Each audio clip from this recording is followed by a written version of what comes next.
A very good evening, ladies and gentlemen. This announcement kindly goes out to the chief guest and guest of honor to please make your way to the stage.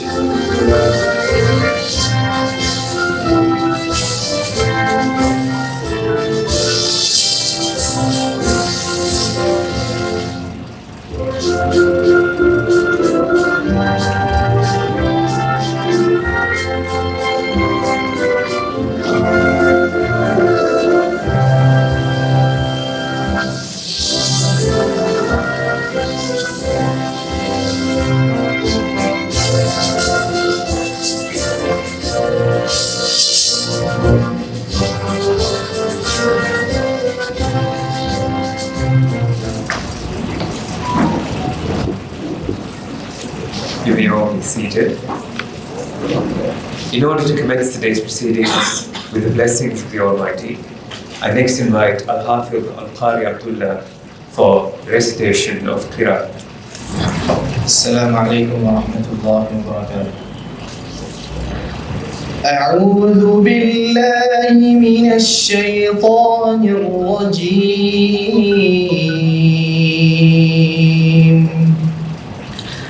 بسم الله الرحمن الرحيم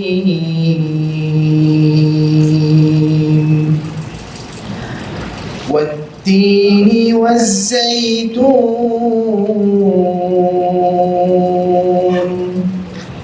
وطور سينين وهذا البلد الأمين لقد خلقنا الإنسان في أحسن تقويم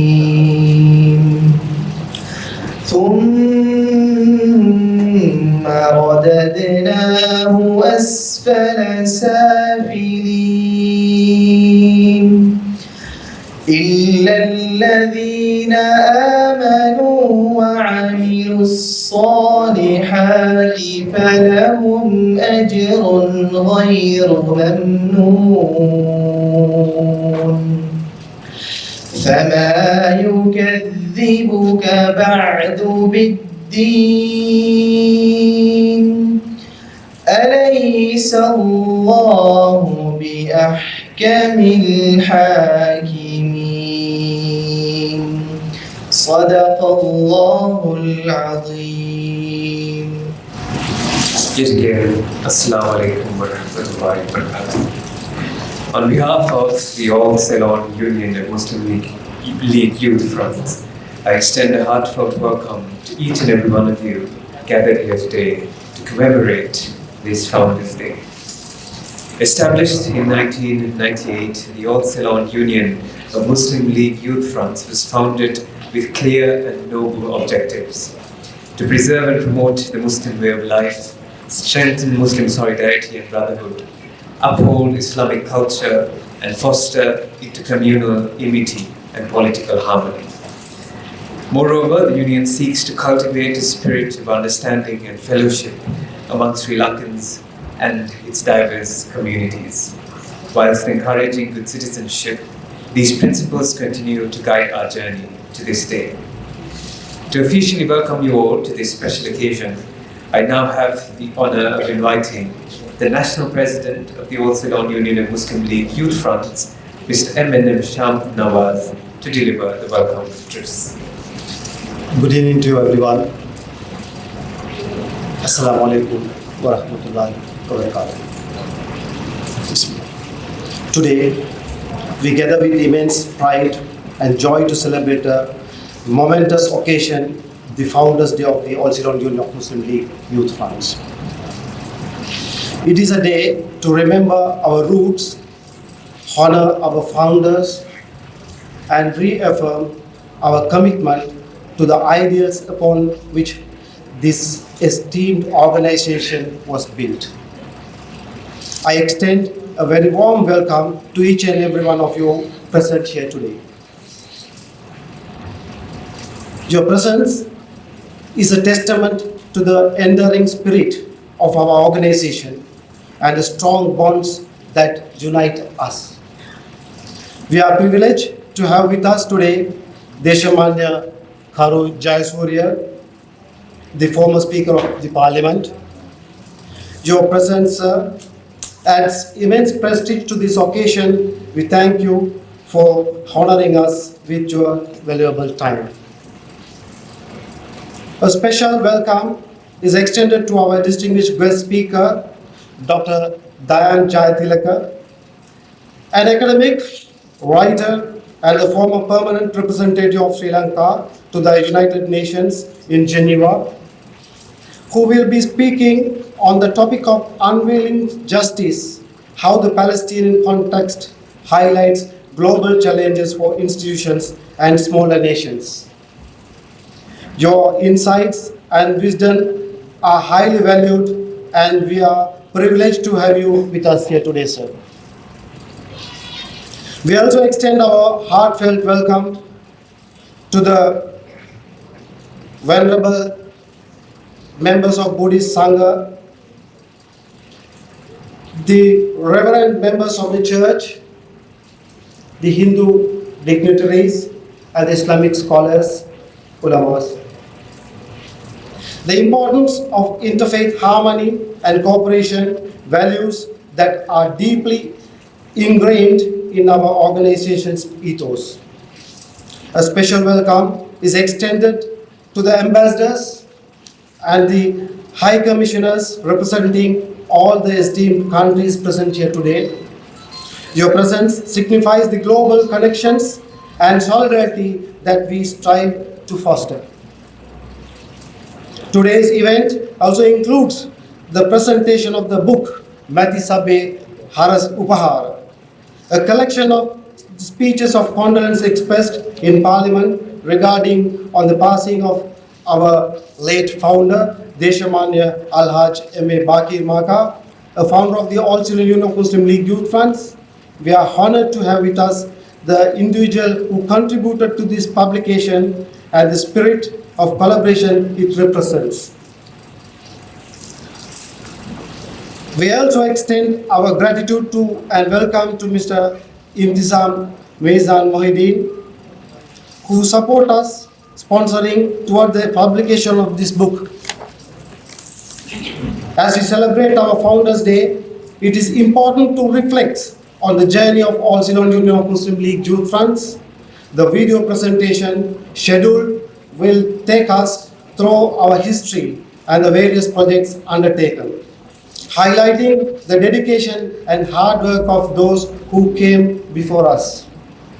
Today, we not only celebrate our past, but also look forward to the future. Let us rededicate ourselves to the principles that have guided us thus far: service, unity, and the empowerment of youth.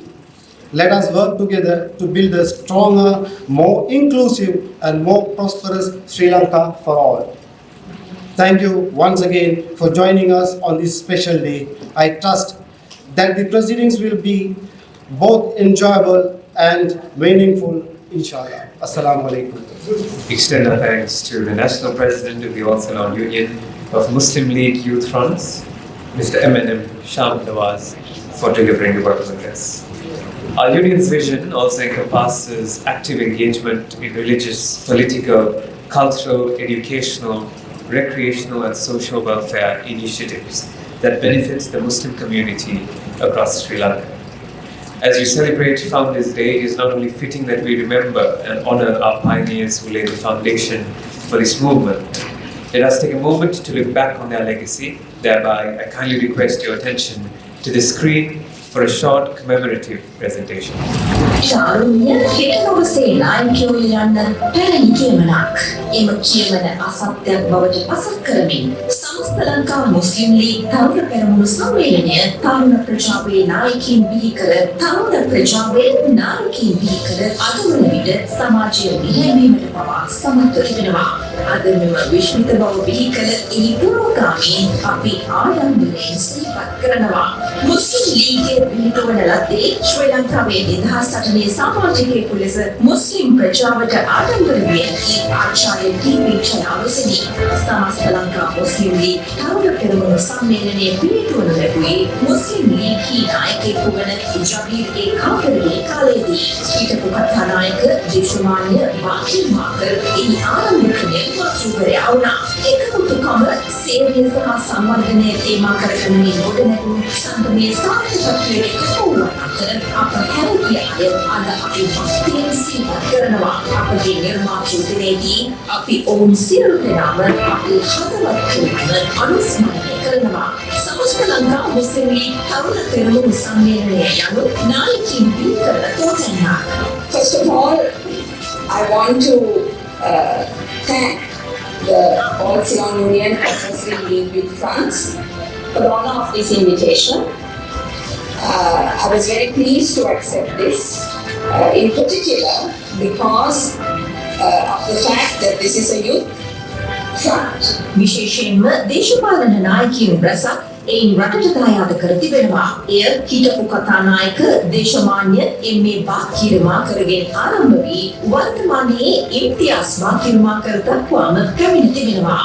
දේශපාලන නායකයින් රැසක් නිර්මාණය කළ එය දේශපාලන පක්ෂයක් බවට පත් නොකිරීමට එහි නිර්මාතෘවරුන් දැඩි ලෙස අධිෂ්ඨාන කරගත්තා. සිංහල දෙමළ ජනතාව අතර වෙසෙන මුස්ලිම් ජනතාව වෙනම දේශපාලන පක්ෂයක් පිහිටුවීම වාර්ගික සමගියට බලපානු ඇතැයි ඔවුන්ගේ අදහස වුණා. නමුත් මුස්ලිම් ජනතාව වෙනුවෙන් වෙනම දේශපාලන පක්ෂයක් ආරම්භ කළ අවස්ථාවේ සමස්ත ලංකා මුස්ලිම් ලීග් තරුණ පෙරමුණු සම්මේලනයේ නායකත්ව පුහුණුව ලැබූ අයද ඊට සහභාගී වුණා. මෙම සංගමය කිසිදු පක්ෂයකට අයත් නොවන බව මෙයින් පැහැදිලි වෙනවා. මුස්ලිම් ලීගයේ ක්‍රියාකාරකම් කොළඹට පමණක් සීමා වුවද සමස්ත ලංකා මුස්ලිම් ලීග් තරුණ පෙරමුණු සම්මේලනය භෞතික සීමාවන් ඉක්මවා කටයුතු කළා. එහි නායකයෝද දිවයිනේ බොහෝ දිස්ත්‍රික්කවලින් තෝරාගත් අයයි. නිර්මාතෘවරුන්ගේ සිහිනයට සමගාමීව සමස්ත ලංකා මුස්ලිම් ලීග් තරුණ පෙරමුණු සම්මේලනය තරුණ තරුණියන් දසදහසකට නායකත්ව පුහුණුව ලබා දීමේ දැවැන්ත වැඩපිළිවෙලක් මේ වන විට ක්‍රියාත්මක වෙමින් තිබෙනවා. එම ඉලක්කය යටතේ මේ වන විට තරුණ තරුණියන් 700කට නායකත්ව පුහුණුව ලබා දෙනවා.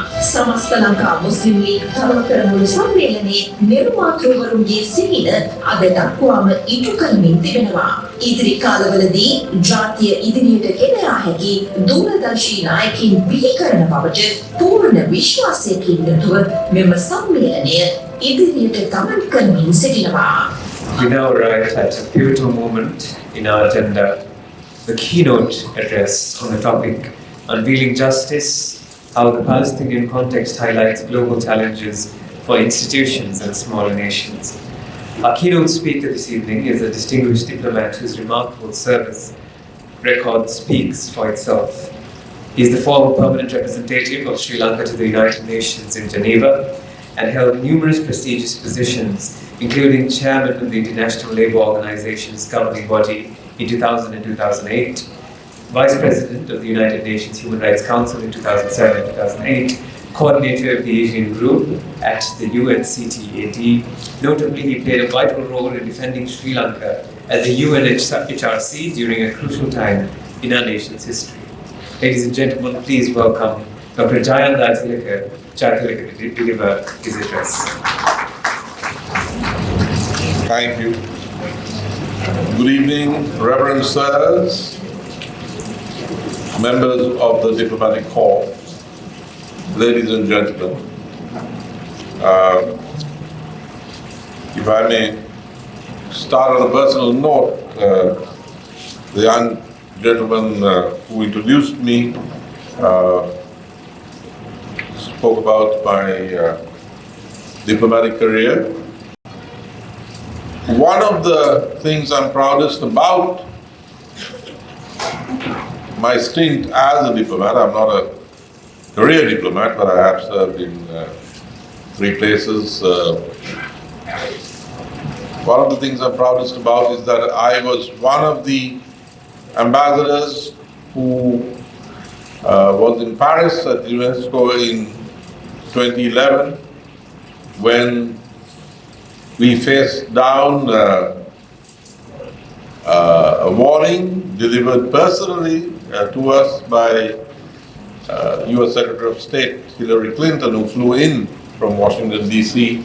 to tell us that if we voted for Palestine, she wouldn't have a choice, it wasn't personal on her part, but Congress would cut off 60% of the funds to UNESCO. And I was in that group of ambassadors that voted for the entry of Palestine as a member of the UNESCO. The first time Palestine was voted through as a member of any UN body. You required a two-thirds majority, and we got a more than two-thirds majority in 2011 for the entry of Palestine. I'm glad I was able to participate in that. The topic I've been assigned this evening was not drafted by me. I had nothing to do with it. But I must say that it's a very complex and subtle wording. The wording is unveiling justice, how the Palestinian context highlights global challenges for institutions and smaller nations. Let's take it from the top. Justice for Palestine, especially for the Palestinian people of Gaza, is veiled, is hardly discernible. We see it as through a glass darkly, if I may quote from the Bible. So how do we get from this veiled justice, how do we get to unveiling that justice? I'm also in agreement with the committee that drafted this, because they use the term the Palestinian context. So it's not merely the Palestine issue or the Gaza war, it's the Palestinian context. Because every time we turn on the television, we see the horrors of what is being perpetrated wittingly in Gaza. And that provides a context for us as human beings, quite apart from our politics. When we recall these years, we will think of them as the years that we saw children being deliberately starved. Deliberate, not by natural disaster, but as part of a state policy. We will remember this time as a period in which our humanity was challenged. So it is indeed the Palestinian context. My generation lived through the Vietnam War. And we saw it on television, not in Sri Lanka. I was fortunate to be traveling with my parents quite often. So I was able to see the Tet Offensive on television as it unfolded, and then the victory of the Vietnamese in 1975. But I remember the Vietnam War from the time the bombers went north in 1964-65. So right through, we remember the images of the use of napalm, of white phosphorus. So Vietnam was our context at that time, and that included the protests in the United States, the killing of students at Kent State, and so on. Vietnam was the context. For us today, Palestine is the context. And as one who lived through, quite consciously lived through the Vietnam experience, I must say that horrifying as it was, you cannot compare it with what we see every day. Every day. of the suffering, the sheer suffering, the avoidable suffering of the Palestinian people of Gaza. And here we are challenged, as I said before, in our very humanity. How can we allow this to be perpetrated in our time?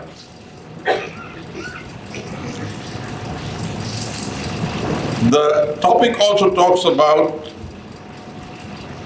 the global challenges for institutions and smaller nations. So justice, Palestinian context, global challenges, institutions, smaller nations. It's a tough topic to be covered in half an hour, but I'll try. The Palestinians of Gaza never got any justice. Whatever we may think of Hamas, and I do think that the attacks on the civilians, quite apart from the attacks on the Israeli military, but the attacks on the civilians on October 7th were quite abhorrent. I'm very well aware that those civilians were also, for the most part, settlers on Palestinian land. But still, especially the attack on the music festival was morally abhorrent and an act of terrorism. That said, I remember that when Hamas won the election in 2006, long before any act of terrorism, the collective West, as it's now called, immediately imposed sanctions. Immediately.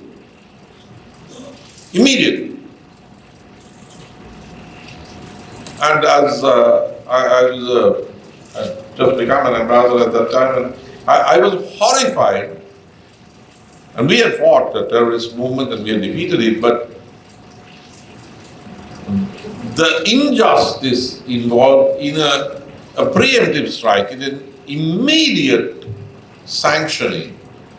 And that was before the internecine conflict between Hamas and Fatah, the PLO, the Palestinian Authority in the West Bank.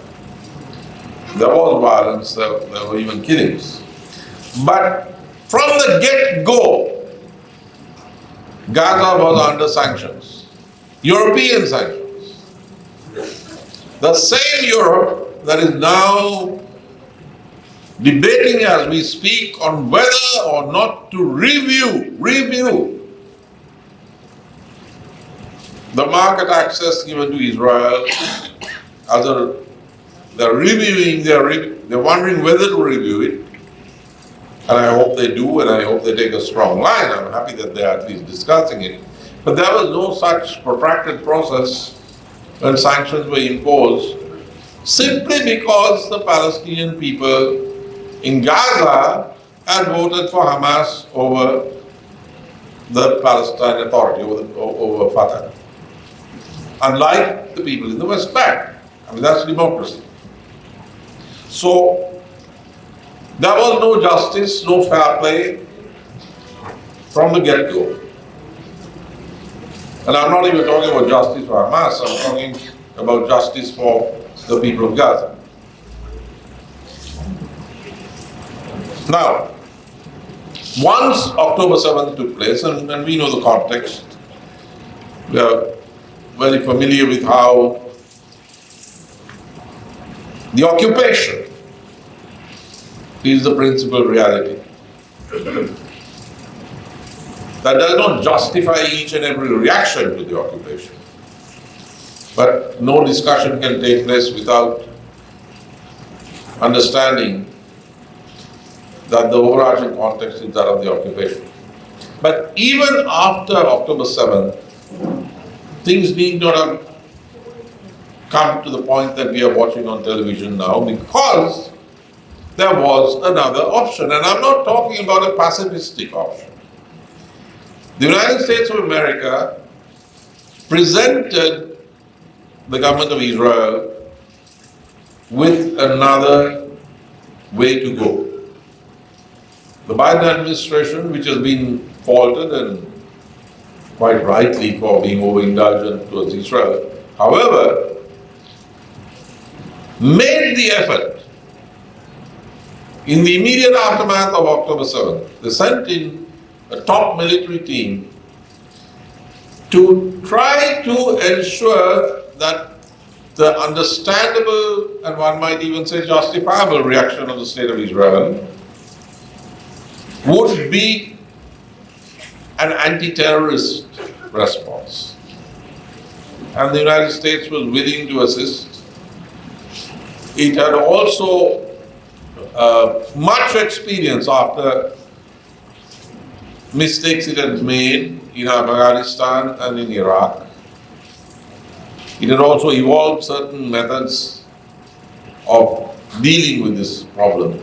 As is well known, though David Petraeus was not part of the team that went to Tel Aviv, his doctrine was one of the things the Americans reminded the Israelis of, which is when you take a bad guy off the table, make sure you don't do it with methods that create many more bad guys than the one you remove. But the government of Israel decided not merely to hunt down the Hamas team or Hamas itself, but to fight a wider war against the Palestinian people. And the American military team that went in there left and went back home, because it was very clear that the Israelis were giving them the cold shoulder. That is not what the government of Israel wanted to do. And what it wanted to do is what it is doing now. So you have ceasefire, which the outgoing Biden administration and the incoming Trump administration managed to get together for several weeks. The government of Israel changed the goalposts and did not want to go to the next stage. It wanted to prolong the preliminary stage. And they used that as a pretext to go back to not just full-scale war, but probably the most horrifying war that we have seen in our lifetime. What kind of war is it when 70% of the casualties are women and children? That is something that has been amply documented and I believe we have never seen. And those who erect statues accusing Sri Lanka of genocide have yet to erect a statue. I'd like to see a statue come up in Canada for the against the ongoing genocide of the Palestinian people in Gaza. I have yet to see that. I'd like to hear some Toronto mayor give a speech against the ongoing genocide. But what we are seeing is very deliberate, it's very open. There's nothing covert about it. Hospitals are bombed, residences are bombed. 70% of the casualties are women and children, mostly buried under the rubble. And now you see the policy which has been enforced for several months of starvation as a weapon of war on your television sets. You can see the children with the eyes bugging out and only the bones, and their mothers holding their bony hands at the bedside. This is genocide. Completely transparent. In the full view of the world. Nobody is stopping it. Nobody seems to care. I know I sound like an old guy, but when I was growing up, when I was a boy, when I was a teenager, this couldn't happen because the Arab street, as they would say, would put pressure on their governments.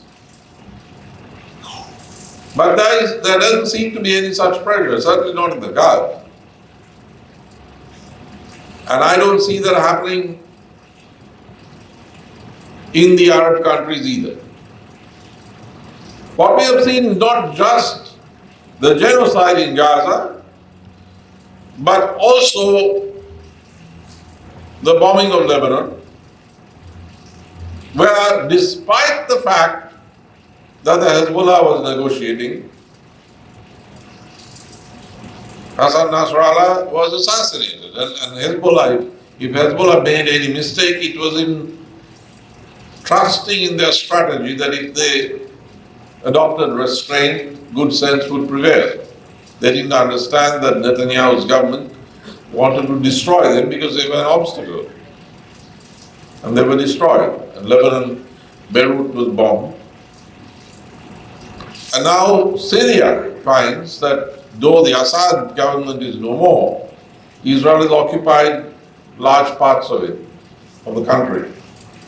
And it's continuing to bomb. It has occupied the areas going down from the Golan Heights. All of this is taking place quite openly. Quite openly. One day historians will look back and talk about this turn in global affairs that is taking place on many fronts. We see the tariff issues during the Trump administration, so many, Ukraine, Russia, and the general understanding that the world system is undergoing a total change. In the course of this change, in the context of this change, either as a byproduct or because people were paying attention to everything but the human aspect, the genocide in Gaza is proceeding. We may have to call it quasi-genocide or partial genocide because they may not quite finish off everybody, but what they have planned is well known. And the Israeli scholars themselves have exposed what the plan is to push the people out of Gaza or box them in so tightly that they can't survive. I mean, it's not only a question of pushing them, but literally of starving them. So what is it? And that's a global challenge, not just for institutions and smaller nations, but for our humanity. Every institution is being challenged. Some of them have, some UN institutions have stood up, but the UN as a whole has been disappointed.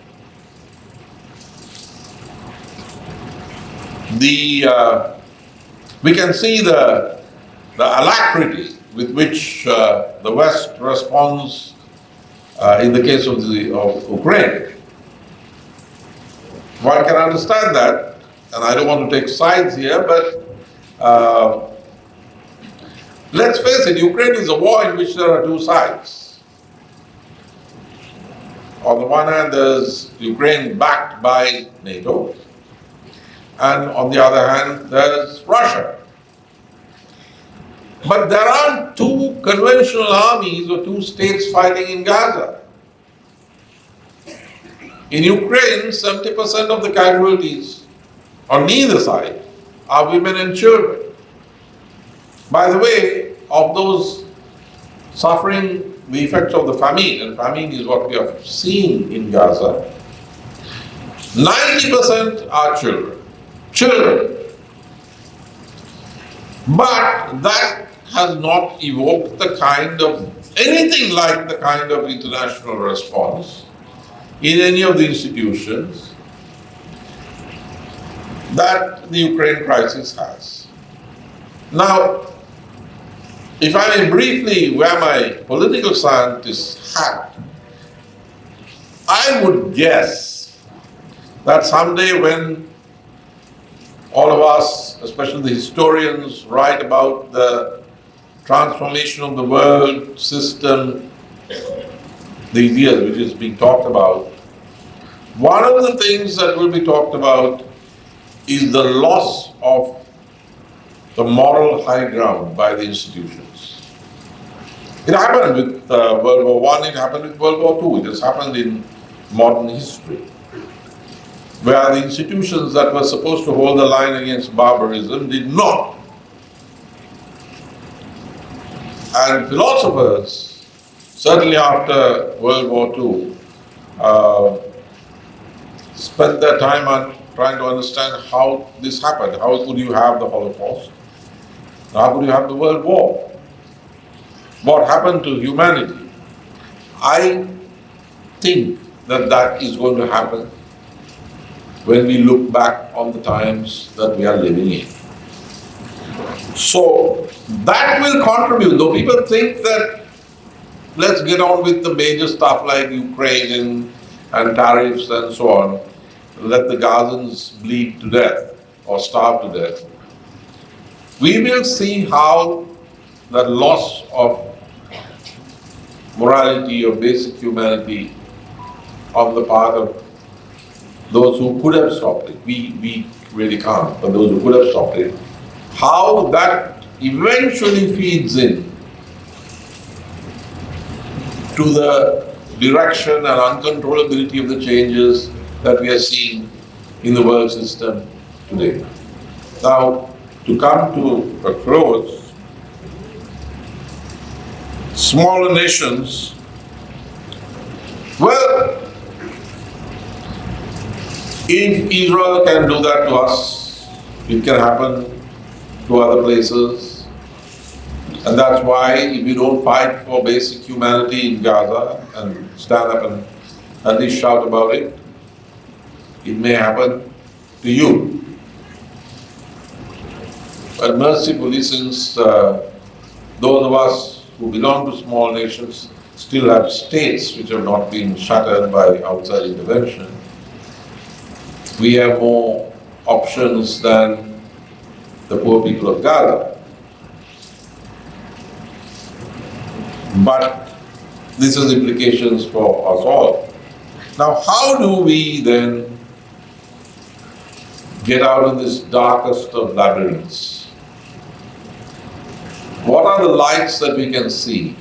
One is that the consciousness and the conscience of humanity has begun to respond, and it has been responding for some time, from the students in the United States of America and other parts of the world, but especially in the US, in the elite universities, who have been demonstrating solidarity and protesting and even being sacked from universities. You have a change in consciousness. You have the example, much celebrated, of Pope Francis and his concern over Gaza, which I hope and I think will be taken forward by Pope Leo XIV. So we have, while we do not have a murmur in the places that President Trump was visiting, which is a pity, because if that opinion had been communicated by his hosts, then President Trump might have thrown the weight of the United States behind stopping this carnage. But that didn't happen. But while that is the case, we know that throughout the world there have been, there's been an unprecedented outpouring of solidarity. In the Netherlands, last weekend, hundreds of thousands of people demonstrating wearing red. So something is happening to the conscience and consciousness of people. Those are the educated youth who will get there. But even before that, they will have an impact. They will have an impact. Finally, in Sri Lanka, I'm ashamed of what we in Sri Lanka have become. In Sri Lanka, we had a bipartisan policy. It had nothing to do whether you were center-right or center-left. Madam Bandaranaike suspended diplomatic relations with Israel.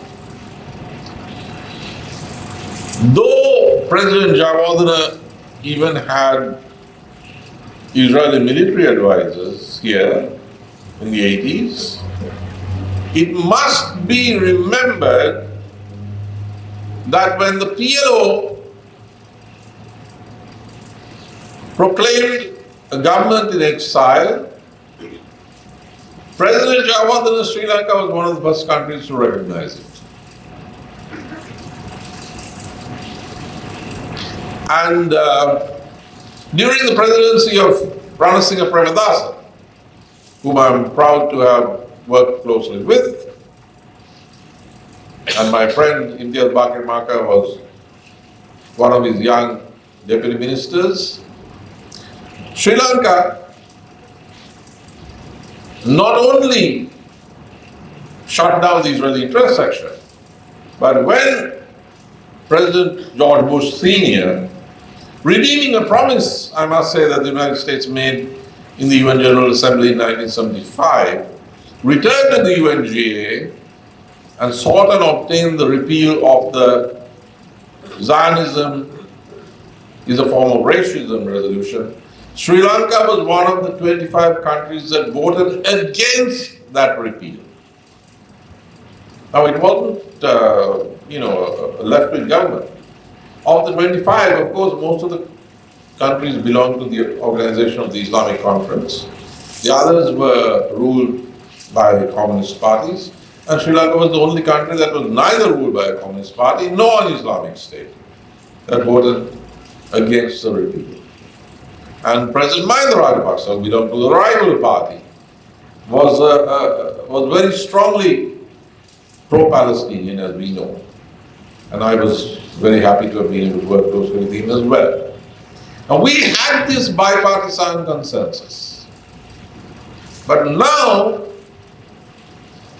we have a situation in which Sri Lanka has become a rest and recreation spot for IDF soldiers engaged in what is almost certainly a genocidal war in Gaza, and who make no bones of the fact of their views and their behavior. Because Sri Lankan surfers out in Arugambe have been protesting against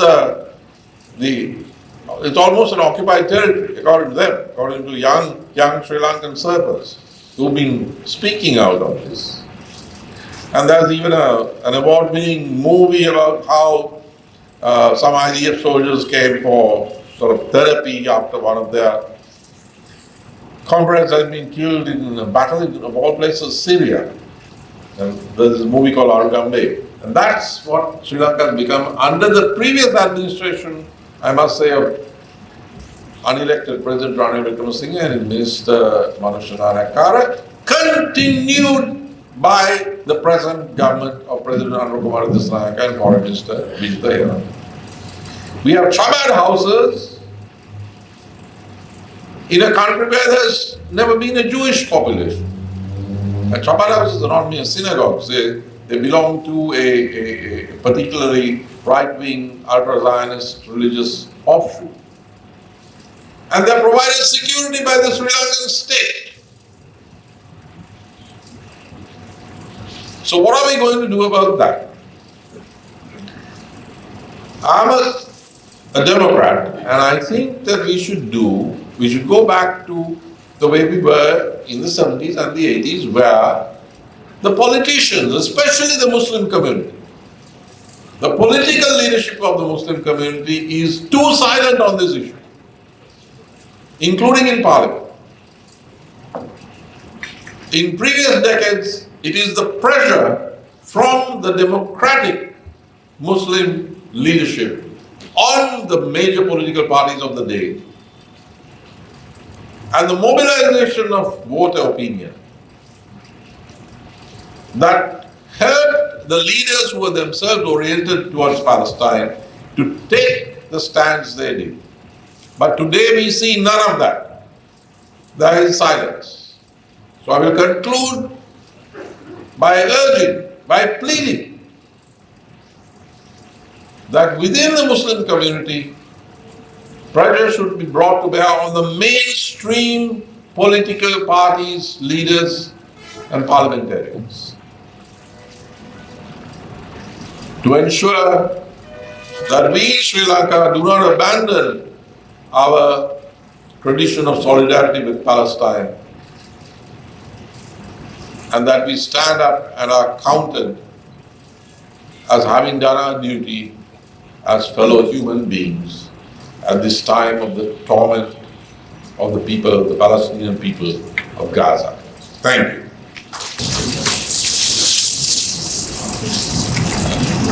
I'd like to extend our most sincere thanks to Dr. Diane Tilaka, former permanent representative of Sri Lanka to the United Nations in Geneva, for those unwaveringly strong and profound words, and I certainly do hope that those words turn into action by everyone present here.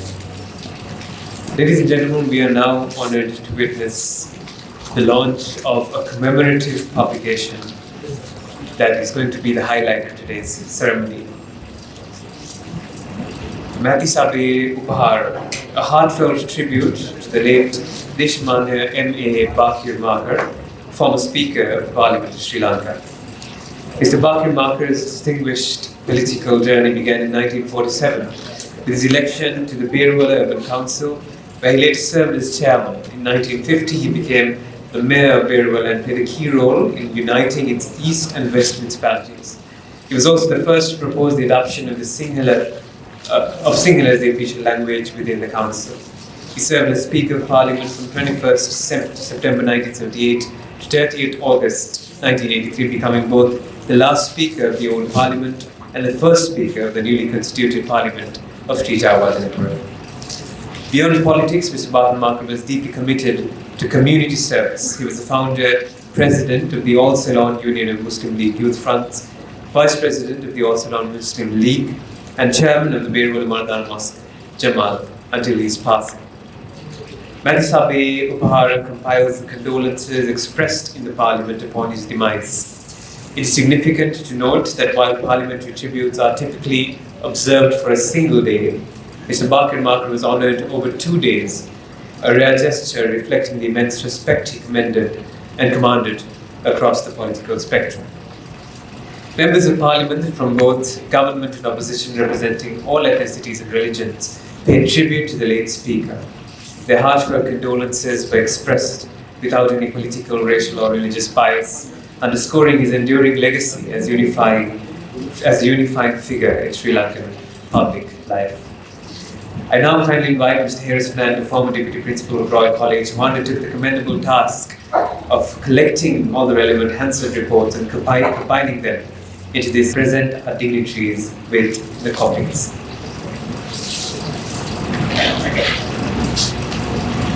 We will now proceed with the presentation of the books to the following dignitaries.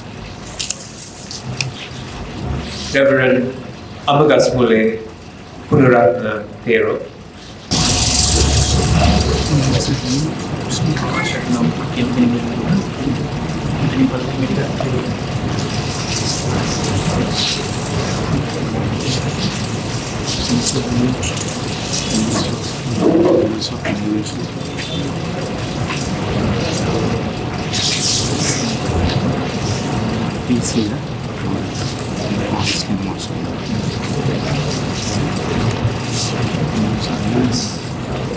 Mr. Front, Sham Nawaz, retired Parliamentary Secretary, Mr. Nihal Sanibaratna, contributed a foreword to the commemorative book during his tenure as Parliament Secretary under the late Honourable M.A. Bakir Markar, former Speaker of the Parliament.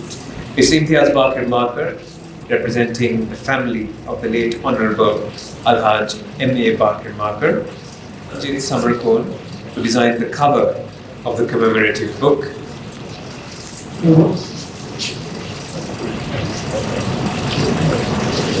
In order to recognize this moment of time, we'd kindly like to invite Mr. Harris Fernando on stage to join our dignitaries for a photograph to commemorate the launch of this prestigious publication. We'd also like to invite the former presidents of the All Ceylon Muslim League Youth Front to please join us on stage for this commemorative photograph.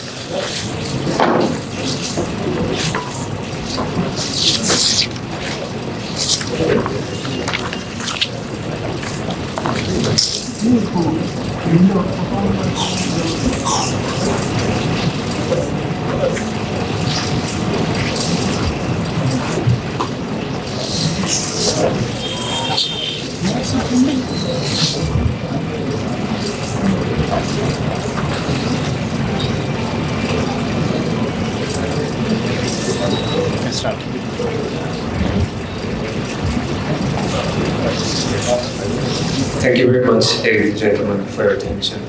We now move on to another highlight of today's proceedings, the Chief Guest's address. Our Chief Guest is a respected statesman whose name is synonymous with integrity and good governance. He began his career by serving as a commissioned officer in the Sri Lanka Army from 1965 to 1972.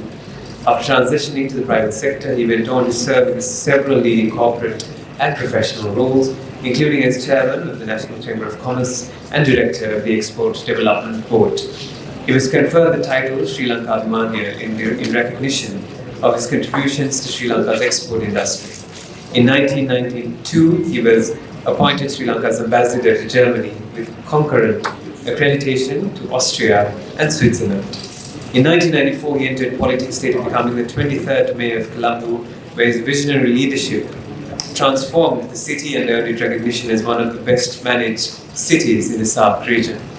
His legacy includes a commitment to democratic values, clean governance and public service, with a career spanning roles as a diplomat, business leader, military officer, parliamentarian and cabinet minister. It is now my great privilege to welcome our chief guest, the Honourable Sri Lanka Abhimanya Karujai Surya, former Speaker of the Parliament of Sri Lanka, to deliver his address. Good evening to everybody. Ayubowan, Assalamu alaikum. Most respected members of the clergy, Buddhists, Islam, Hindu, and Christian. National President of the Ceylon Union of Muslim Youth Front. Today's keynote speaker, Ambassador Dr. Dayan Jayatilaka, former Minister Mr. Baki Marker, Your Excellencies, members of the Diplomatic Corps, Ambassador for Indonesia, the representative of the US Embassy, members of the head table, ladies and gentlemen. I consider it a great privilege to be before you, because when this invitation was extended to me, I accepted this invitation with great respect, because I had the opportunity of, from my birth time, I always had a very close friendship with the Muslim community. That was further strengthened when I was the mayor. And it also so happened that today is the occasion we are paying respect to a highly recognized Muslim leader, former speaker, Mr. Baki Marker, the model speaker, and also who always believed in national unity, peace and harmony. And also your president happened to be working closely with me when I was serving the municipality. So today I've been asked to speak on leadership, legacy, and courage to speak for justice. So let me begin not with a quote, but with truth. I have lived by 4 or 5 decades in public life.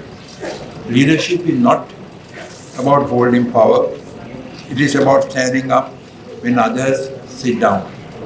It is about speaking even when your voice trembles. I stand before you today not as a former speaker or a minister or a mayor. I stand as a grateful Sri Lankan. Grateful for the many communities that built this nation. Grateful especially to the Sri Lankan Muslim community for the dignity and the strength you have shown time and again in the face of challenges, various challenges that the Muslim community face. This gathering today is more than ceremonial. It is generational. You represent the next chapter, and the founders whose vision we honor today were not merely leaders. They were risk takers, bridge builders, and truth tellers. I've often said, race is an accident of birth. From my childhood, I always believed that we never asked for my race or my religion. It is an accident. So it is not an issue that we have to fight for or shed blood. And this is the point that has not been understood in today's world. Humanity is a decision. In my life, I have sat at many tables with heads of states, political leaders, grieving mothers, with monks and imams, with protesters and presidents. I have learned this, our common humanity is more sacred than our political decisions. We Sri Lankans know what it is to hurt and we know what it is to heal.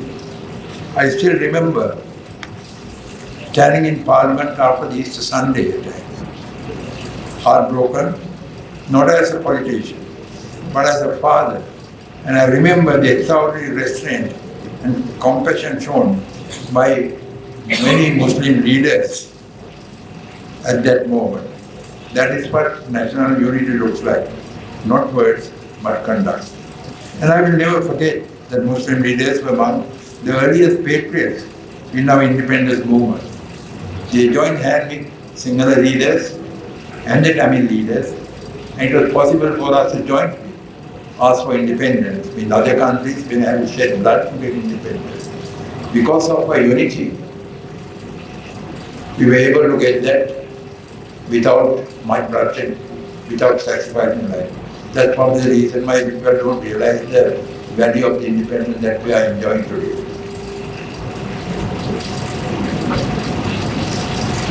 You have not only contributed to nation building, you helped define the very fabric of our national identity. Today the world watches Gaza, or rather chooses not to watch. We are witnessing in real time a tragedy that should take the conscience of any human being.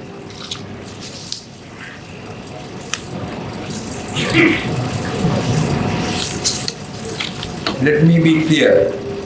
You do not have to be a Palestinian to feel pain.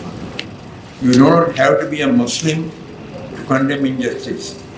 You only have to be human. Every morning at 5:30, I start the day watching Al Jazeera. I start the day feeling sorry and crying from my heart about the deaths that are taking place. They are human beings.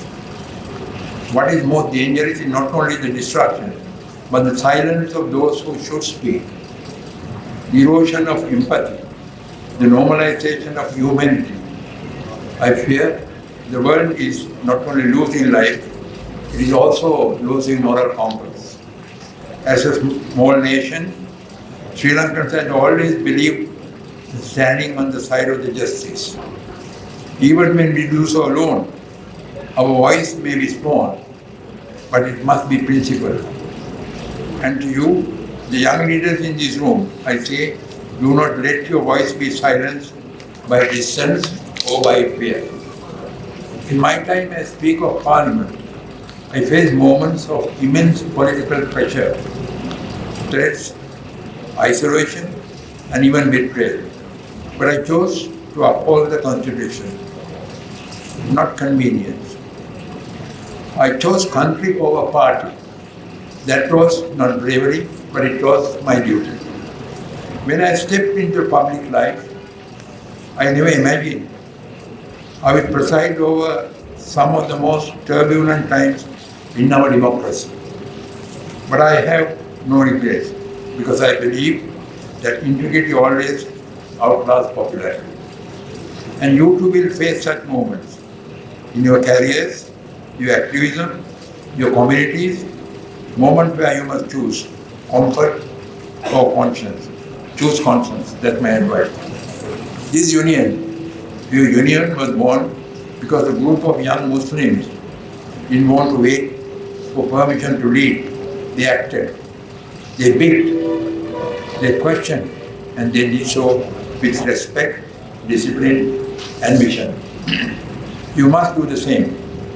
The future will not be handed to you. You must shape it.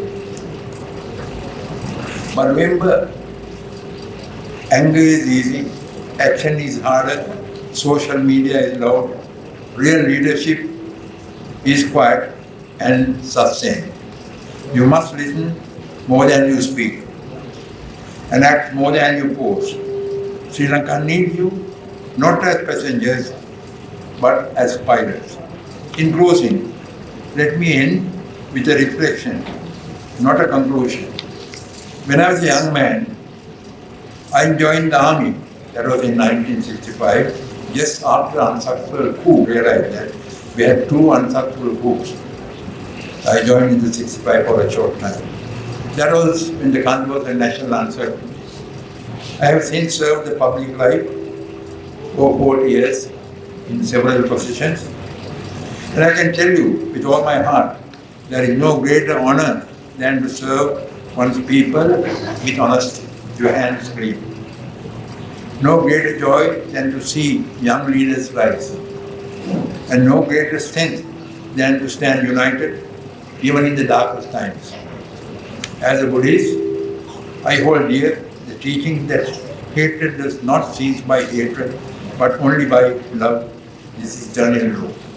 And little words help Japan to be a single country instead of being divided. These words were uttered by the former President Jayawardena in San Francisco. I know even Islam too teaches, I quote, whoever saves one life, it is as if he has saved all of humanity. This is something in the Quran. These are not just religious verses.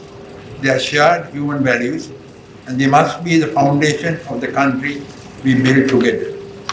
So today, let us honor the legacy of your founders, not just with words, but with courage, compassion, and unity. Ladies and gentlemen, may peace be upon you, may justice guide your path, and may Sri Lanka rise through your leadership. I thank you for the courtesy of your attention. Have a nice evening.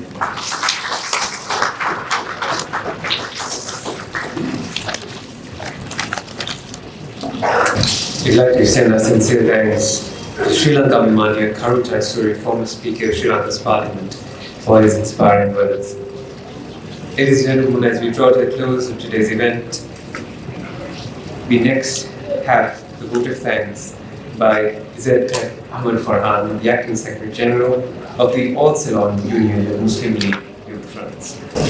Assalamu alaikum wa rahmatullahi wa barakatuh. On behalf of the All Ceylon Union of Muslim League Youth Front, I would like to extend a heartfelt gratitude to everyone who contributed towards the success of today's Founders Day event.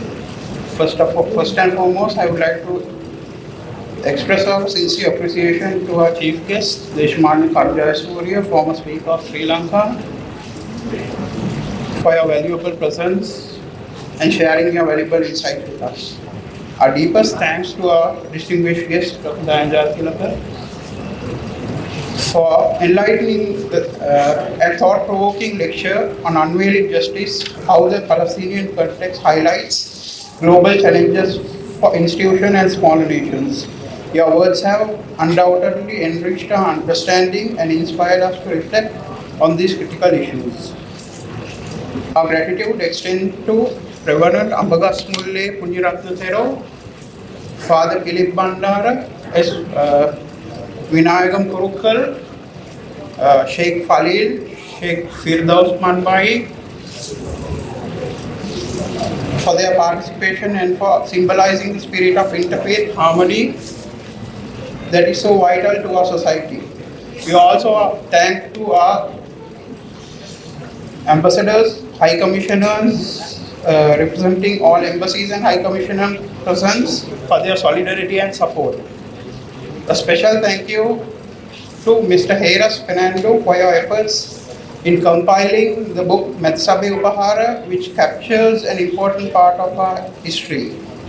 We also thank Mr. Ihtisam Mizan Moideen and Mr. Ziauddin Mizan Moideen for sponsoring the printing of this book.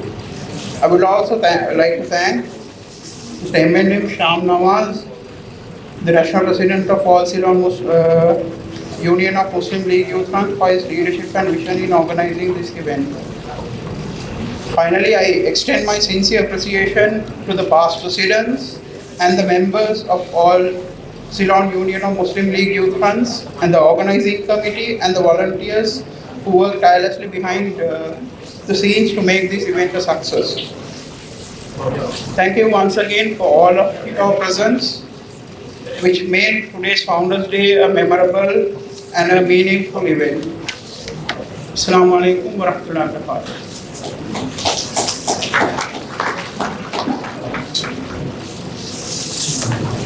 Thank you very much. We'd now like to invite Sheikh Firdaus for dua and salawat. اللهم صل على سيدنا ونبينا وشفيعنا ومولانا محمد صلاة دائمة مقبولة تعدي بها لنا حقه العظيم.